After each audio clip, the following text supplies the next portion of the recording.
Hi friend, नमस्कार दोस्तों। आप सभी लोगों का बहुत बहुत स्वागत है हमारे चैनल में। दोस्तों मैं आप लोगों को बताना चाहूँगा, वैसे आप मेरे वीडियो के टाइटल और थंबनेल में देख ही चुके हैं कि आज मैं आप लोगों को कौन सा जानकारी देने वाला हूँ। वैसे इस पौधे की फ़ायदा बताने की ज़रूरत नहीं है। यह फूल खासकर बगीचों में, घरों में शोभा बढ़ाने के लिए लगाए जाते हैं। अब इतना नहीं कि घर के शोभा बस बढ़ाने का काम करता है। आयुर्वेद में दोस्तों इसका इतना ज़्यादा बेनिफिट, इतना ज़्यादा फायदा है कि आप फायदा जान करके चौंक जाएंगे। और ये सिर से लेकर के पैर तक के कायाकल्प करने का काम करता है। इसके दो प्रजातियां पाई जाती हैं, तो सफेद वाली होती हैं जिसे हम सफेद कलर की अपराजिता बोलते हैं, और एक जो होती है नीले कलर की जिसे हम नीले कलर वाली अपराजिता के नाम से जानते हैं। इसे विष्णुकांता, गोकर्णी या शंखपुष्पी के नाम से जानते हैं। और मैं हर वीडियो की तरह फिर से मैं बोलना चाहूंगा, आपके यहाँ इसे कौन से नाम से जाना जाता है कमेंट में हमें जरूर बताना। अपना नाम और अपने जिले के नाम जरूर लिख देना, ताकि दोस्तों बहुत से लोग हमारी इस वीडियो के कमेंट को पढ़ते उन्हें समझने में सरलता होगी। तो इसके दो प्रकार की प्रजातियां पाई जाती हैं। दोनों प्रकार की प्रजातियां औषधि के रूप में प्रयोग करते हैं। तो सबसे पहले दोस्तों एक पेन और कॉपी रख लीजिए, और जितने भी मैं फायदे बता रहा हूं एक पेन कॉपी में नोट करके रखें, कभी भी आपको काम आ सकते हैं। सबसे पहले दोस्तों देखना, दिन भर थकान के कारण, दिन भर भारी काम करने की वजह से या दिन भर थकान की वजह से सिर दर्द होते हैं या आधा सीसी दर्द होते हैं, तो इसके फल के बीज को दोस्तों भून करके खाने से, या दोस्तों इसके पत्ते का 2 बूंद नाक में टपका देने से हर प्रकार के आधा सीसी का दर्द केवल 7 दिनों के भीतर में ठीक हो जाते हैं।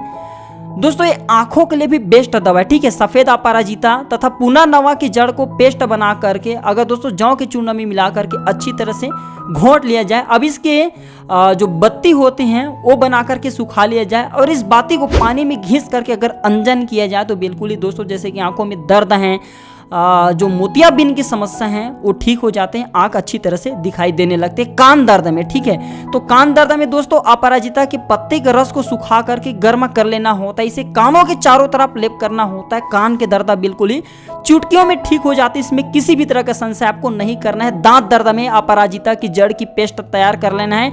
इसमें काली मिर्च का चूर्ण मिला करके आपको मुंह के अंदर में रखना है, या जहां पे दांत दर्द हो रहे वहां पे रखना है। या दोस्तों इसका काढ़ा बना करके भी आप जो गरारा कर सकते हैं। हर प्रकार के दांत दर्द ठीक हो जाते हैं। दांत के कीड़े मर जाते हैं। गले के रोग में जैसे ट्रांसिल वगैरह आ जाते हैं, गले में दर्द होते हैं, गले में कभी कभी घाव बन जाते हैं, तो 10 ग्राम अपराजिता के पत्ते को 500 ml पानी में आपको डाल करके पकाना है। मतलब इसका काढ़ा आपको तैयार करना है, और इस काढ़े से आपको गरारा करना है। बिल्कुल ही आप देखेंगे, अगर आपके गले में ट्रांसिल आ गए हैं, गले में दर्द होता है, गले में किसी प्रकार के घाव है, तो पुराने घाव भी ठीक हो जाते हैं। इसमें आपको तनिक भी संशय नहीं करना है। यह खुद के ऊपर प्रयोग किया हुआ दवा है। इसके बाद दोस्तों पाचन तंत्र को मजबूत बनाने का काम करता है। इसके लिए दोस्तों इसके जड़ को उखाड़ करके लाना होता है, या दोस्तों आप इसके जड़ को पुष्प नक्षत्र में उखाड़ करके अगर आप ताबीज में भर करके गले में पहनते, फिर भी पाचन क्रिया को मजबूत करने का काम करता है। ऐसे प्राचीन पुराने काकचंडीश्वर कल्पतंत्र में लिखा गया। इसके अलावा दोस्तों रोज इसके जड़ को चूर्ण को अगर गाय के दूध के साथ, इसके जो जड़ होता है इसका चूर्ण तैयार करके गाय के दूध के साथ या घी के साथ खाया जाए, तो हर प्रकार की पाचन संबंधी समस्या दूर हो जाती है। खाया हुआ चीज नहीं पच रहा, जल्दी से पचने लगता है। खांसी को दूर करने का काम करता है। अपराजिता की जड़ का शरबत तैयार कर लेने से, थोड़े थोड़े पीने से हर प्रकार के खांसी जो होता है दूर हो जाता है। बलगम है, बलगम दूर हो जाता है। सांस लेने में दिक्कत हो रही खांसी की वजह से, वो भी ठीक हो जाते हैं। जितने भी मैं फिर से बता रहा हूँ फायदे बता रहा हूँ, एक पेन कॉपी रख लीजिए, और बिल्कुल ही जितने फायदे बता रहा हूँ वो नोट करके रखें, आपको कभी भी काम आएंगे, ठीक है। आने वाले टाइम में आपको फायदे पहुंचा सकते हैं। इसके बाद दोस्तों पेट के दर्द में आधा ग्राम अपराजिता की भुने हुए बीज का चूर्ण बना लेना। इसके चूर्ण को आंच पर अच्छी तरह से आपको भूंज लेना है, और 1 से 2 बीजों को आग पर भून करके बकरी के दूध या घी के साथ दिन में 2 बार सेवन करना होता है। हर प्रकार के पेट दर्द, पेट में गैस भर है, पेट में पानी भर गए हैं, डॉक्टर भी जिस समस्या को ठीक नहीं कर पा रही, केवल इसका प्रयोग करके देखिए। यही प्रयोग आपको पीलिया की बीमारी में करना है। इसके बीज को भून करके खाने से पीलिया की बीमारी भी ठीक हो जाते हैं। इसके साथ ही दोस्तों मैं आप लोगों को बताना चाहूंगा, जैसे कि मूत्र विकार में, ठीक है, मूत्र विकार मतलब पेशाब खुल करके नहीं आते, पेशाब भर जाते हैं, तो 1 से 2 ग्राम अपराजिता की जड़ के चूर्ण को गर्म पानी या दूध के साथ दिन में 2 बार या 3 बार सेवन करना होता है। बिल्कुल इससे पेशाब बिल्कुल ही खुल करके आते हैं। पेशाब में होने वाले जलन दूर हो जाते हैं। यदि पेशाब कम हो रहा है तो दोस्तों इसके लिए आपको इसका सेवन करना ही चाहिए। बिल्कुल ही पेशाब बिल्कुल एक बार में खुल करके आते हैं। अपराजिता की जड़ के चूर्ण को अगर चावल के धोवन के साथ पीस करके इसे छान करके कुछ दिनों तक सुबह और शाम में पिया जाए, तो दोस्तों मूत्र मार्ग में जो पत्थरी पथरी है वो भी टुकड़े टुकड़े होकर के निकल जाते हैं। मैं आप लोगों को हर वीडियो में बोलता हूँ आयुर्वेदिक दवा करें, आयुर्वेदिक दवा बेस्ट होते हैं। पथरी की बीमारी के लिए ऑपरेशन मत करें, वीडियो में बताएंगे, एक बार उपाय करें आपको फायदा मिलेंगे। इसके बाद गर्भधारण में बहुत से माता बहनी के भी कमेंट आती है कि सर हमारा गर्भधारण नहीं हो पा रहे हैं, तो 1 से 2 ग्राम सफेद आप इसमें आपको सफेद कलर की लेना है। तो 1 से 2 ग्राम सफेद अपराजिता की छाल या पत्ते को बकरी के दूध में पीस लेना है, नोट करके रखे, बकरी के दूध में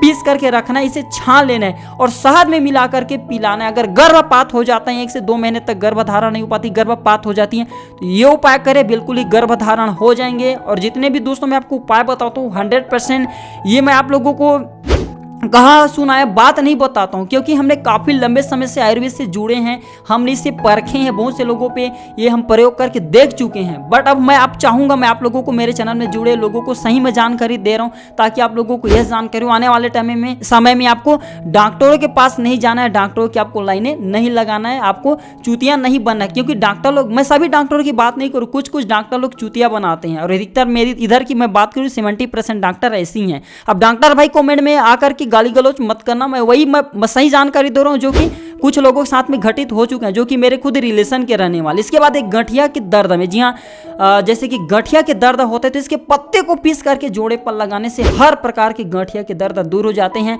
या 1 से 2 ग्राम अपराजिता की जड़ के चूर्ण को गर्म पानी या दूध के साथ सेवन किया जाए 2 से 3 महीने तक, तो बिल्कुल ही हर प्रकार के गठिया के दर्द ठीक हो जाते हैं। हाथी पाँव में, जी हाँ, जिसे हम हाथी पाँव की बीमारी को फाइलेरिया के नाम से जानते हैं, तो 10 से 12 या 10 से 20 ग्राम अपराजिता की जड़ लेना है, थोड़ा गर्म पानी के साथ में पीस लेना है और इसका पेस्ट बांधना है हाथी पाँव पे।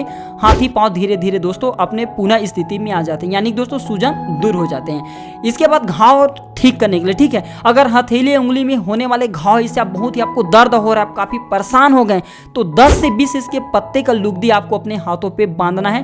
3 से 7 दिनों के भीतर में जो घाव रहता है वो ठीक हो जाते हैं। इसके बाद मैं आप लोगों को अंतिम उपाय बता रहा हूँ चेहरे के लिए। वैसे चेहरे को देख करके आप वीडियो को क्लिक करके आए थे, तो मैं आप लोगों को बताना चाहूंगा चेहरे के लिए। जी हाँ, अगर आपके चेहरे में दाग धब्बे आ गए हैं, झाइयाँ आ गए हैं, झुर्रियाँ आ गए, उम्र बढ़ने के कारण झुर्रियाँ हैं, दिन भर जो आप धूप में काम करते झुर्रियाँ आ गए, तो अपराजिता की जड़ की राख या इसका भस्म तैयार करके मक्खन में आपको इसका पेस्ट बनाना है। फिर से सुनिए, अपराजिता की जड़ की राख आपको बनाना है। आप इसके पत्ते का भी राख बना सकते हैं, इसके जड़ का भी राख बना सकते हैं, और मक्खन में आपको मिलाना है।